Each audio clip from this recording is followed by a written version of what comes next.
Sa ating Sarap Pinoy, isa na namang masarap at masustansyang recipe na perfect for your family hatid namin sa inyo this Monday morning. Tuturuan namin kayo kung paano magluto ng salmon teriyaki soba. Panoorin po natin to. Kung bigla kang nag-crave ng pagkain na something special, something na hindi lang basta-basta pero hindi rin komplikado, hindi mo na kailangan pang mag-isip ng matagal dahil nasa harapan mo na ang isang malasa at kakaibang putahe. Yan ay ang salmon teriyaki soba. At para turuan tayo kung paano ito lutuin, ay makakasama natin ngayong umaga si Chef Annalyn Cunanan. Simulan na natin yan dito lang sa Sarap Pinoy. So ngayon, simulan natin ang pagluto ng salmon teriyaki soba. Umpisahan natin yan sa pag-spray ng oil sa ating tipan. Ang susunod ay, kailangan natin i-grill ang salmon for 10 to 12 minutes.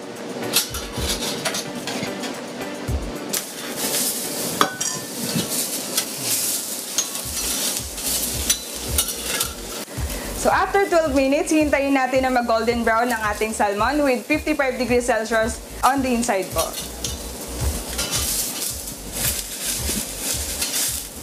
So habang niluluto natin ang ating salmon, pwede natin umpisahan ang ating soba noodles. So umpisahan natin yan sa pag-grill ng ating vegetables.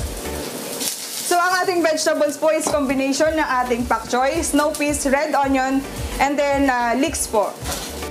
Then mag-spray lang po tayo ng konting oil to remove the dryness po.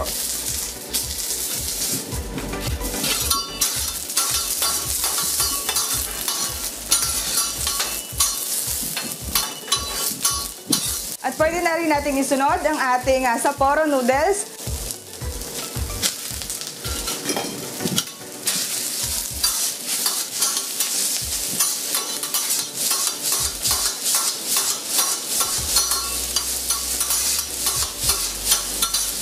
Matapos nating haluin ang ating noodles at ang ating gulay, pwede na nating ihalo ang ating curry oil. At susundan po natin yan ng ating bano suyo, which is 60 ml po. Matapos ilagay ang lahat ng ingredients, ay hinalo lang ulit ito ni Chef Annalyn para mag-blend ng tama ang lasa ng ating teriyaki soba. At after mahalo mabuti, ay sunod naman itong nilagay ni Chef Annalyn sa isang plate. Makalipas ang 12 minutes, pwede na nating isalin ang ating salmon sa ating soba noodles. So ngayon, ating i-garnish na ang ating salmon teriyaki soba. Ilalagay natin ang ating teriyaki sauce. So sa ibabaw po, ilalagay natin ang ating black and white sesame seed. And then ang ating coriander on top po. Ito na po ang ating finished product ng ating salmon teriyaki soba.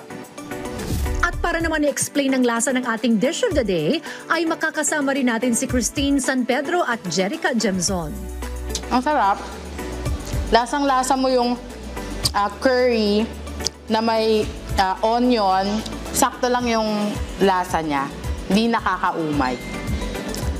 Yeah, sobrang sarap. Tapos yung salmon niya, tama lang yung pagkakaluto. Tapos alam mo na fresh siya.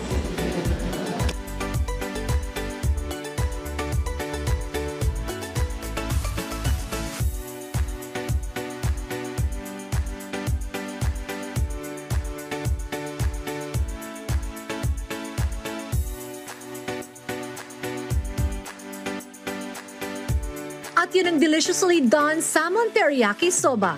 Kasama ang flavorful teriyaki sauce at soba noodles na hindi matatawaran ng sarap.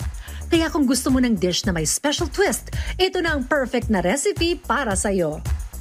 At kung may gusto naman kayong balikan sa mga nakaraan nating episode, maaari nyo yung bisitahin sa aming official social media accounts at Rise and Shine Pilipinas sa Facebook, YouTube at Instagram habang RS Pilipinas naman sa TikTok at X.